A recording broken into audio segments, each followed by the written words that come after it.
Bom dia, boa tarde, boa noite, sétimo ano. Tudo bem com vocês, pessoal? Espero que sim. Professor David aqui. Vamos dar início a mais uma aula de português, tá bom? Nossa segunda aula da semana. Nessa aula, nós iremos trabalhar aqui a disciplina de produção textual, de interpretação textual, tá bom? A gente vai fazer aí uma análise do nosso livro, responder algumas perguntas para finalizarmos esse capítulo e passarmos para o próximo capítulo. Lembro que na última aula nós estudamos acerca da estrutura verbal, ou seja, a estrutura dos verbos, tá bom? Fizemos aí uma análise dessas estruturas e respondemos também algumas atividades. A gente viu aí que os verbos eles são separados, classificados e também sobre os tempos verbais. Vimos também os modos verbais, que são o modo indicativo, o modo subjuntivo e o modo imperativo. E também temos os tempos verbais, que são o pretérito, o presente e o futuro. Fizemos uma análise dessa estrutura verbal e hoje a gente vai trabalhar a interpretação textual. Tá bom, gente? Depois desse período aí de jogos, né? Estamos também uma semana, aí, quase 1 a 2 semanas antes das nossas provas. Então, na outra semana já teremos aí as nossas avaliações. Eu espero que vocês estejam bem assíduos nas aulas, que estejam prestando bastante atenção, que estejam realizando as atividades que são propostas, tá bom? Para que vocês possam todos conseguir tirar excelentes notas. Beleza, gente? Então, hoje vamos trabalhar o livro de português, o livro grosso. Eu já vou pedir que vocês peguem e abram na página 127, 126, na verdade. Vai fazer uma leitura aqui de um texto cujo título é Entrevista. E em seguida a gente vai realizar aqui algumas atividades acerca desse texto. Tá bom? Livro de português, o livro grosso, na página 126. Enquanto vocês estão abrindo o livro de vocês aí, eu vou aproveitar para colocar o nosso cabeçalho aqui, tá bom? Página, livro de português, livro grosso, página 126.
Bom, pessoal, página 126, finalização do nosso capítulo de interpretação textual. Acho que acredito que vocês já devem ter aberto o livro de vocês. Eu vou compartilhar o meu aqui com vocês, para que vocês possam acompanhar a leitura através da minha tela. Bom, só um minutinho.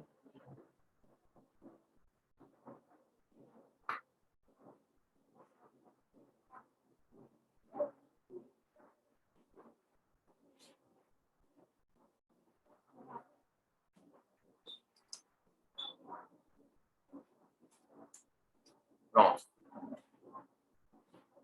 Bom, pessoal, então acompanhem a leitura aqui comigo e em seguida vamos responder as questões.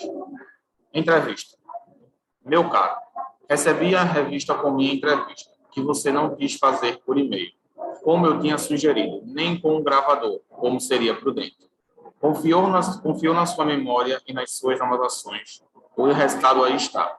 Começando já na primeira pergunta sobre o meu método de trabalho. Reconheço que não falo com muita clareza, mas definitivamente não. Repito, não.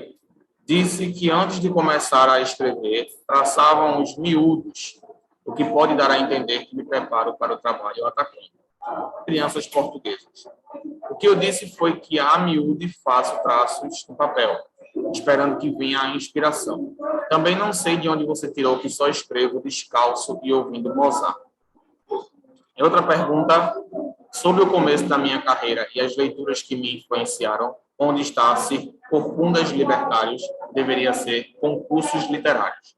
E onde se lê Frei Beto deveria ser Flaubert. Não me lembro exatamente o que disse sobre o Machado de Assis, mas tenho certeza que não o chamei de prótese motora. Talvez fosse algo como proto-moderno. Só saberíamos ao certo se você tivesse gravado. Outra coisa, sua pergunta sobre escritores brasileiros, meus contemporâneos.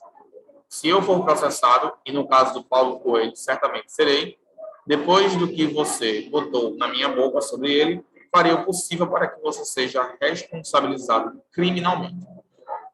Não entendo como a expressão fenômeno cultural a respeito dos novos autores da era da informática possa ter saído como fedor monumental. Vou ter que telefonar para vários escritores amigos meus para desmentir o que está na entrevista, antes que mandem me bater. Você também ouviu errado o nome da minha mulher. Ela ainda não leu a entrevista, mas fatalmente me perguntará sobre essa Lídia, que, segundo você, é minha companheira e musa há tantos anos. Vai querer saber onde eu a mantenho escondida. Meus dados biográficos também saíram errados. Eu não disse que fui adotado com um ano e pouco. Disse que nasci sem cabelo e por isso fui apelidado de Pouco. Na infância, não gostava de andar pelado na rua. Gostava de jogar peladas na rua. E não consigo imaginar o que eu falei que levou você a escrever que na adolescência fui sequestrado por um casal de ciganos e levado para a Romênia. Eu deveria ter adivinhado que você entendera errado, quando antes de escrever me perguntou se o certo era Romênia ou Rumênia. Também não sei como o senador Demóstenes Torres entrou na minha lista de atores favoritos. Por fim, eu disse que minha cor preferida era o vermelho, saiu azul, foi o que mais doeu. Luiz Fernando Veríssimo, Diálogos Impossíveis. Basicamente, uma entrevista onde o suposto entrevistador não compreende as respostas do entrevistado, que gera uma ambiguidade, ou seja, a má expressão. Ele não consegue se expressar corretamente devido, talvez, a má comunicação, aos ruídos de comunicação, né? Pronto. Vamos agora para o nosso vocabulário. Nós temos aí miúdos, termo utilizado em Portugal para se referir às crianças do sexo masculino, menino. Então, miúdo, em Portugal, no português de Portugal, europeu, ele se refere à criança do sexo masculino, o menino. A miúde, repetidas vezes, a miúdo, frequentemente muito. Proto-moderno, que é anterior ao moderno, precursor do modernismo. Foi a referência que ele fez, a forma como ele se referiu a Machado de Assis. Então, anotem esses vocabulários no caderno de vocês, tá bom? Então, vamos agora responder as questões sobre o texto, tá bom? Após realizarmos essa leitura, pessoal, a gente vai agora fazer a resposta, tá bom? Aí a gente tem, primeiro, ao longo do texto, percebemos que em diversas partes o cronista se dirige ao interlocutor. Quem é esse interlocutor a quem ele se dirige, pessoal? A gente percebe que no texto, mesmo que ele não mencione, a gente consegue perceber pelo contexto que ele está se referindo a uma pessoa. Quem é essa pessoa a quem ele se refere? Considerando todo o contexto do texto. É um diálogo, aparentemente, entre duas pessoas. Tá? Essas duas pessoas estão em uma situação comunicativa específica, que é uma entrevista. Então, a gente entende que essa pessoa a quem ele está se referindo seria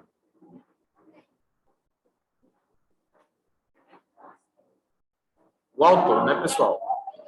O interlocutor, ele seria o autor, tá bom? O autor da crônica, beleza?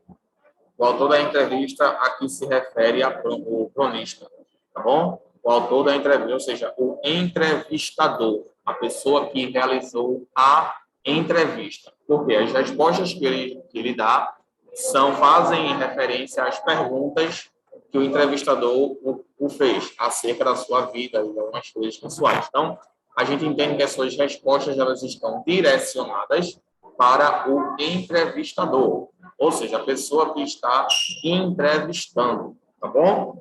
Então, aí a gente chama de o autor da entrevista, o entrevistador. Beleza, pessoal? Vamos passar para o próximo agora, tá bom?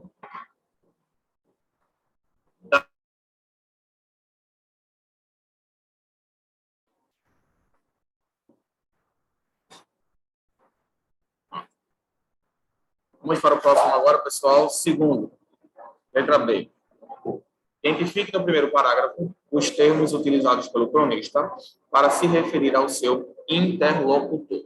Identifique no primeiro parágrafo os termos utilizados pelo cronista para se referir ao seu interlocutor.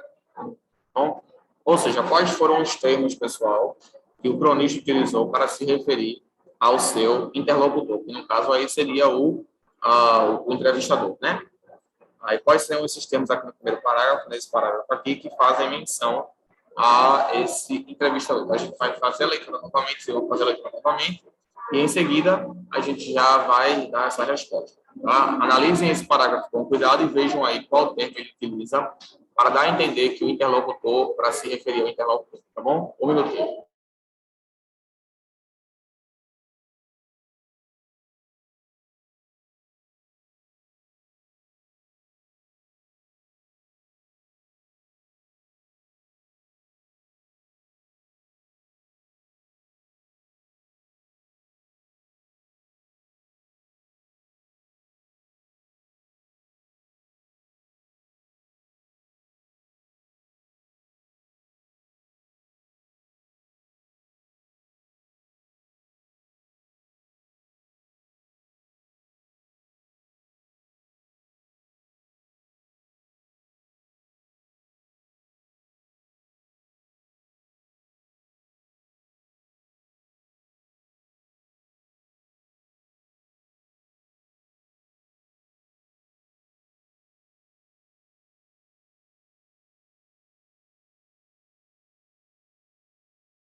Pessoal, basicamente, todo esse parágrafo aqui, ele faz menção ao entrevistador. Ó, meu caro, recebi a revista com minha entrevista, que você não quis fazer por e-mail, como eu tinha sugerido.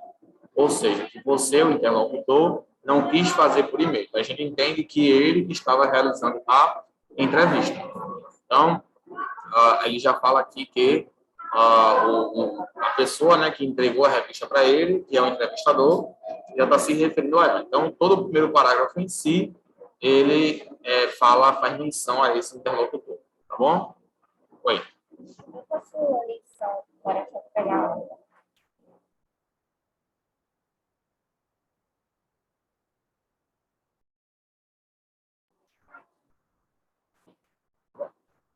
Beleza, pessoal? Então, aqui, ó, meu caro, tá vendo? Esse meu caro é um vocativo, né? Ele faz referência aí a todo o interlocutor, é o entrevistador, tá bom? Pronto. Vamos agora para o segundo. Considerando os diversos tipos de crônicas, como você classifica esta? Ou seja, a gente tem a crônica jornalística, a crônica argumentativa, a crônica humorística, a crônica expositiva, outros tipos de crônicas. Qual seria dessas quatro aí esse tipo de crônica aí? Jornalística, expositiva, humorística ou dissertativa?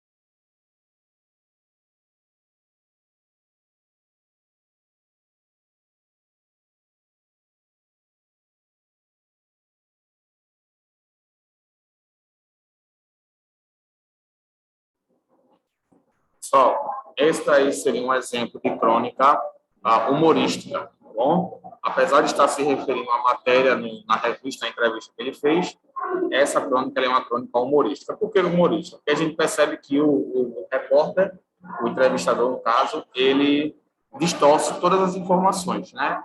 Ele não consegue compreender as informações que são passadas pelo entrevistado. Ele, de certa forma, aí faz uma distorção dessas informações, que acaba aí resultando na mudança do que ele, na verdade, quis dizer. Tá bom? Então, a gente tem um exemplo de uma crônica humorística, beleza? Crônica humorística. Terceiro, que tipo de narrador há na crônica lida? Como você o identificou? Qual é o tipo de narrador, pessoal? Quem é que está narrando a história? Qual é o tipo de narrador? Narrador observador, narrador onisciente ou narrador personagem? Onisciente é aquele que narra o fato e conhece todos os personagens de forma profunda. Narrador observador é aquele que narra os fatos e que não estava lá, ele apenas viu, né, o ocorrido e narrou. Narrador personagem é aquele que estava lá e está narrando a própria história. Ou seja, ele estava presente na história e está narrando o fato lá. Qual seria, então, aí o tipo de narrador para essa crônica aí? O que vocês acham?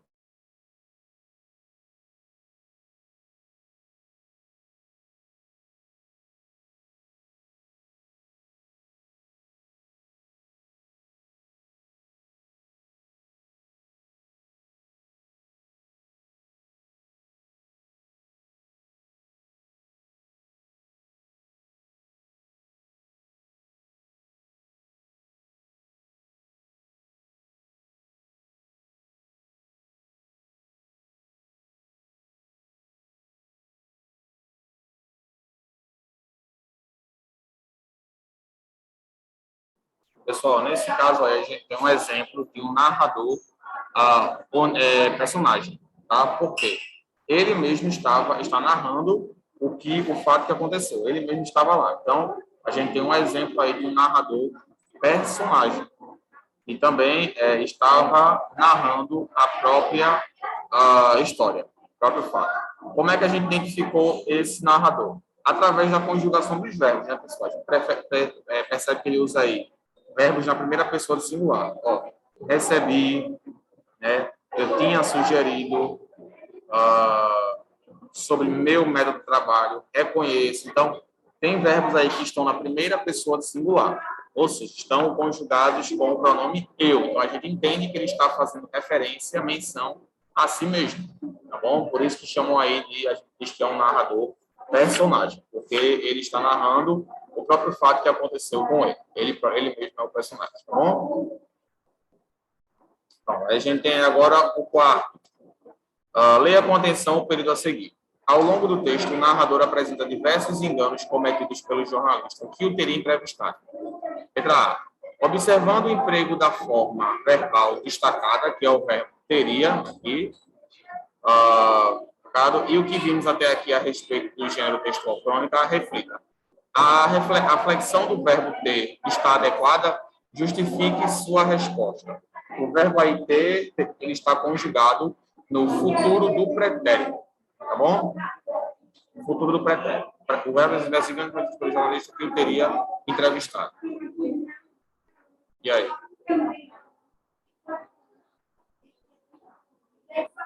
Porque está certo isso sim, por quê?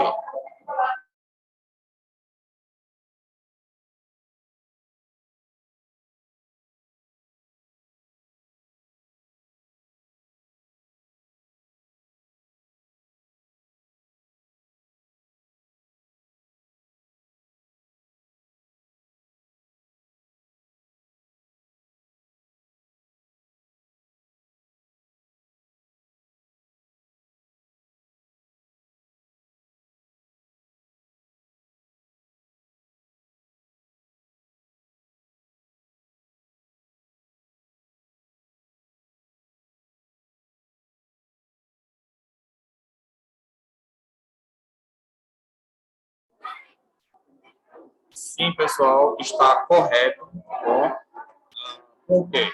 Nesse caso aqui, teria, seria como se tivesse incerto sobre o o fato. E como a crônica ela não tem compromisso com a realidade, né, a crônica não é verdadeira, então a gente entende que o verbo ele foi empregado corretamente, não fazendo aí menção ou referência à verdade, né? Porque a crônica a gente sabe que essa crônica aí não é verdade, foi uma ficção, né? Então não tem compromisso com a realidade, tá bom? E o verbo ele expressa justamente isso, uma incerteza sobre alguma coisa. Letra B. Entre os enganos cometidos pelo jornalista, o narrador considera um como o mais grave. Qual foi esse engano? Esse engano ele se encontra lá presente no final da página, tá bom? Lá no finalzinho da página, tá bom?